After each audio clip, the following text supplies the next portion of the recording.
বর্তমানে আমি রয়েছি দক্ষিণ কলকাতা। দক্ষিণ কলকাতায় বেশ জনপ্রিয় পুজো হয়ে থাকে, সেগুলো তোমাদের কাছে শেয়ার করবো। জানি না কতগুলো শেয়ার মানে কভার করতে পারবো, যতগুলো কভার করবো সেইগুলো তোমাদের সাথে শেয়ার করবো।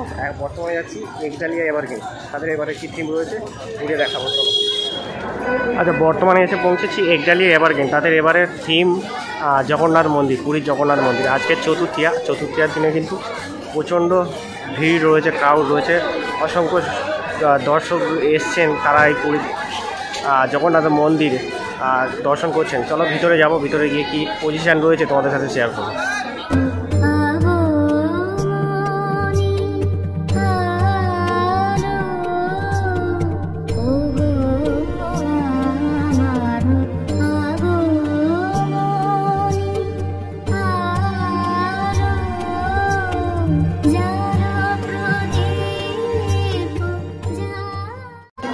আর এই ধরনের কিন্তু লাইট প্রচুর মণ্ডপে ইউজ করা হয়েছে, দুর্ধর্ষ লাগে কিন্তু এইগুলো।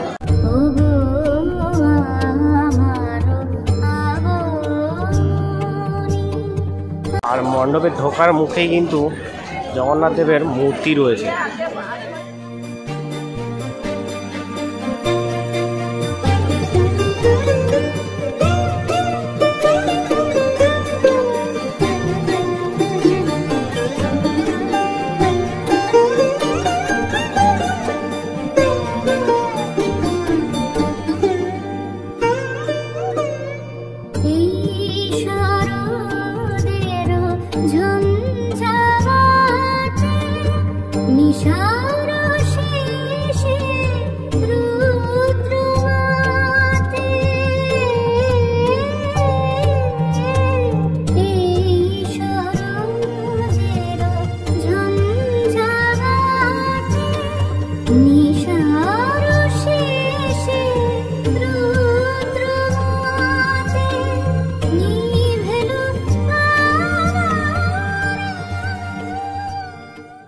একডালিয়ার এর ভিতরের এই ঝাড়টা দেখতে পাচ্ছি, বিশাল বড় একটা ঝাড়, ঝাড়টা দেখতে অপূর্ব সুন্দর লাগছে।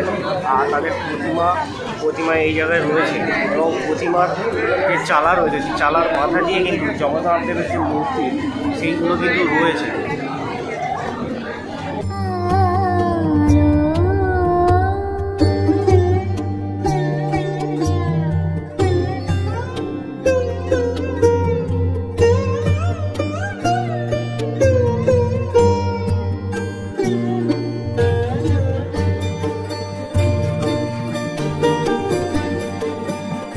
থেকে বেরিয়ে একদম লেফট হাতে কিন্তু ফাল্গুনী সঙ্গের যে মণ্ডপ, সেই মণ্ডপটা তোমরা দেখতে পাবে। আর এরকম গাছে কিন্তু লাইটিং করা হয়েছে, দুর্ধর্ষ লাগছে রাস্তার উপরে। আর এদের এই রাস্তার উপরেই থিম। আচ্ছা, এটা ফাল্গুনী সঙ্গের প্রতিমা, তাদের মণ্ডপ। এটা একচালার মধ্যে প্রতিমাটা রয়েছে।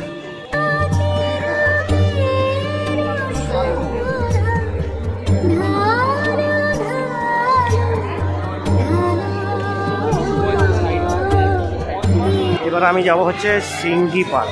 সিঙ্গি পার্কে তাদের এবারের থিম কী রয়েছে সেটা তোমাদেরকে দৌড়ে দেখাবো। এবং তাদেরও ওই রাস্তার উপরেই হয়ে থাকে, একদম এরকম একটা গেট দেখতে পেয়ে যাবে তোমরা।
সিঙ্গি পার্কের এবারে থিম 7 মহলের অন্তপুরী, আর প্রচণ্ড ভিড়, প্রচণ্ড মানুষদের হচ্ছে। এই হচ্ছে সিঙ্গি পার্কের মানে এক্সিট করছে, আর তার পাশেই রয়েছে একদম হিন্দুস্তান ক্লাব। আর তাদের যে হিন্দুস্তান ক্লাবের এবারে যে লাইটিং করেছে, চন্দননগরের লাইটিং, তারা এর আগে একবার করেছিল, প্রচুর ভাইরাল হয়েছিল, এবারেও কিন্তু সেইভাবেই করেছে। তো চলো এই রাস্তা ধরে যাবো, আর প্রচুর মানুষজন কিন্তু এসছে আজকে, দেখতে পাচ্ছি।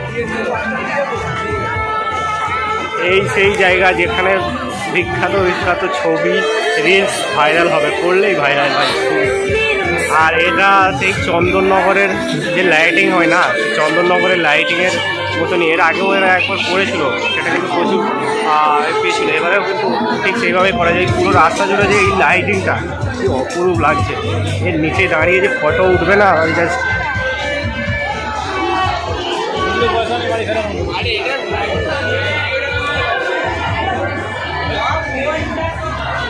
জানি না এখানে মানুষজন ঠাকুর দেখতে আসবে কিনা, তবে ফটো অবশ্যই তুলতে আসবে।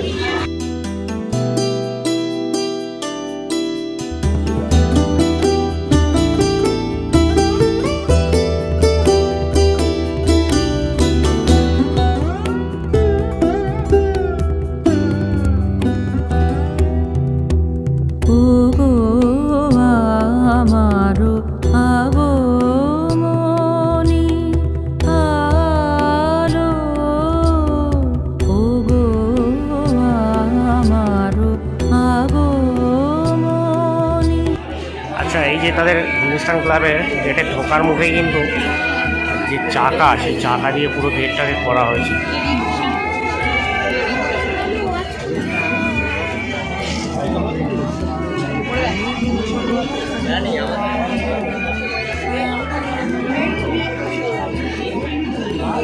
ঢোকার মুখে একটা হাতে টানা রিক্সা দেখতে পাচ্ছি, এখানে একটা হাতে টানা রিক্সা রয়েছে, আর পাশেই রয়েছে টোটো।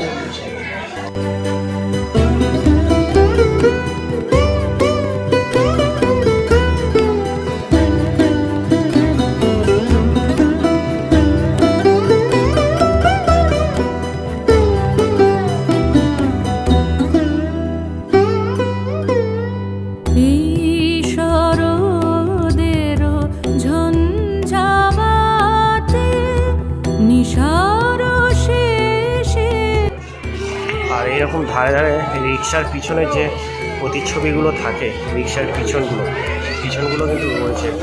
আর উপরে পুরো সেই রিক্সা আমরা দেখতে পাচ্ছি। আর এই পোর্শনগুলো সেই রিক্সার আগেকার দেখা যেত, এখন দেখা যায় না। রিক্সার উপরে যে চালাটা হয়, সেই চালা,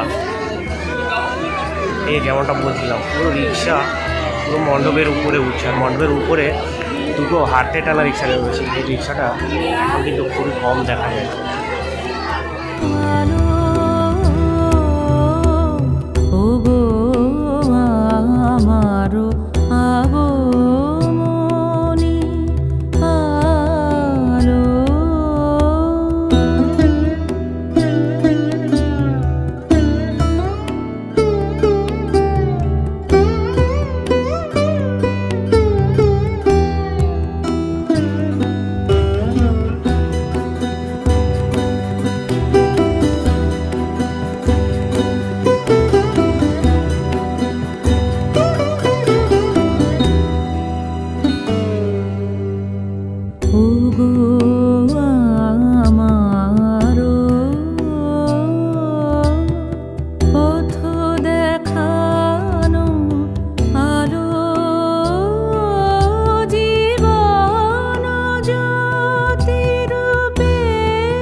যেটা দেখাচ্ছিলাম তোমাদের হিন্দুস্তান ক্লাব, এটা হলো হিন্দুস্তান পার্কে। তাদের হলো এবারে থিম হচ্ছে রূপকথার গল্প পড়ি।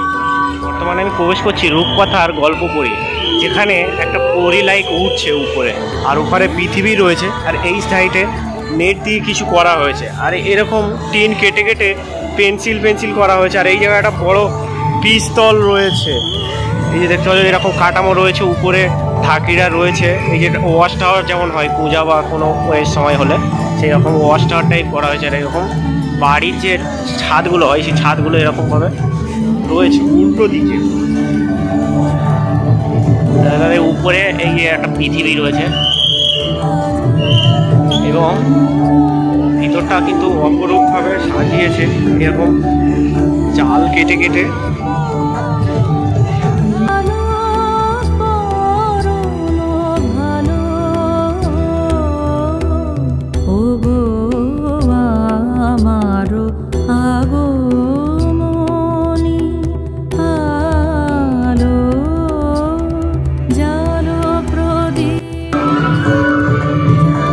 কি অপরূপ লাগছে দেখো, ওখানে দুর্গা মা একা রয়েছে এবং লক্ষ্মী আর গণেশ সাইডে রয়েছে এবং এদিকেও কিন্তু সাইডেই রয়েছে।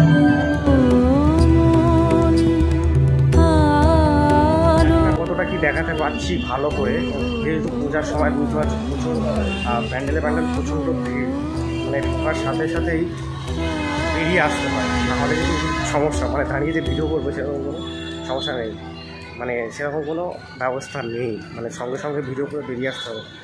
জানোই পূজার সময় মণ্ডপে ঢুলেই বাঁশি বাজানোর যে প্রবণতা থাকে সেটাই আর কি।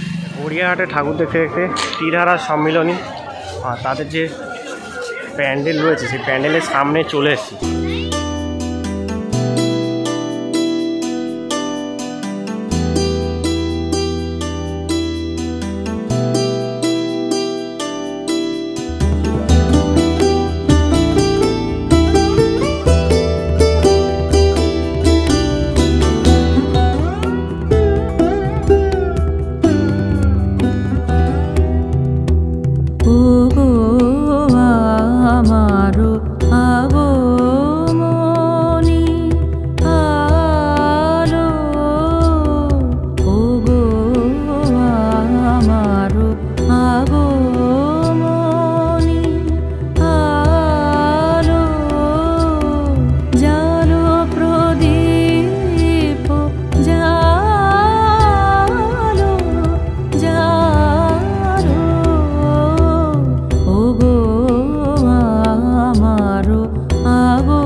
মানুষই ফটো ভিডিও তুলছে, কিন্তু এত ফটো ভিডিও নিয়ে করবেটা কি?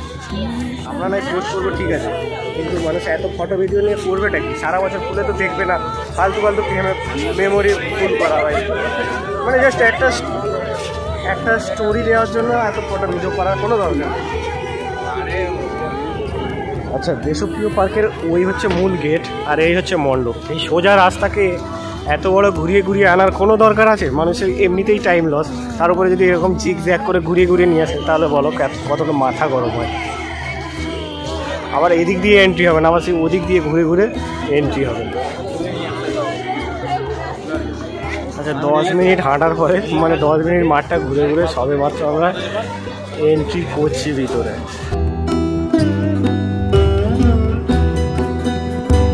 মানুষই ফটো ভিডিও করছে, এই করবেটা কি এত ফটো ভিডিও নিয়ে এরা?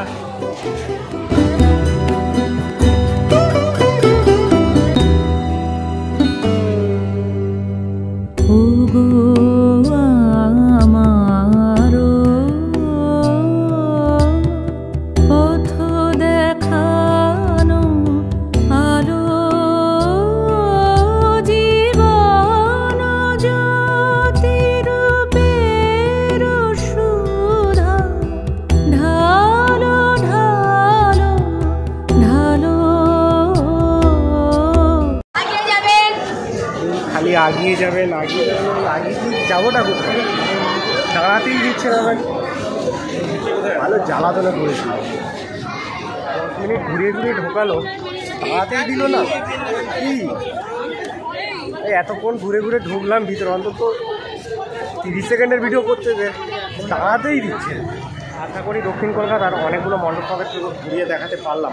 এবং যেটা মিস হয়ে গেল সেটা হলো বালিগঞ্জ কালচারাল যে দুর্গাপূজা, ওটা কভার করতে পারলাম না, কারণ টাইম অনেকটাই কম আর প্রচুর ভিড়। মানে সেই ভিড়ের মধ্যেই কিন্তু পূজা মণ্ডপ কভার করতে হচ্ছে, তার মধ্যে এই যে কটা পারলাম তোমাদের সাথে কভার করলাম। তোমরা আসলে কিন্তু এইগুলো প্রায় মানে হেঁটেই কভার করতে পারবে। তোমরা বালিগঞ্জ স্টেশনে নামলে হেঁটেই তোমরা এটা কভার করে নিতে পারবে। একদম বালিগঞ্জ স্টেশন থেকে প্রথম ওই এগডালিয়া থেকে শুরু করতে পারো, তারপরে এই দেশপ্রিয় পার্কে এসে শেষ করতে পারো। আর মেট্রোয় করে আসলে দেশপ্রিয় পার্ক থেকে শুরু করে এগডালিয়া এবার কিনে শেষ করতে পারো। আজকে ভিডিওটা এখানে দেখা হচ্ছে পরবর্তী কোনো ভিডিওতে। ততক্ষণের জন্য সুস্থ থাকুন, ভালো থাকুন, লেজি গাইডের সাথে থাকুন, লেজি গাইডের সাথে থাকুন। ওই বুঝি মর্ত লোকে বাজিল আগমনী, ঘরেতে আসিল মাগো দুর্গতি নাশিনী, ঘরেতে আসিল মাগো দুর্গতি।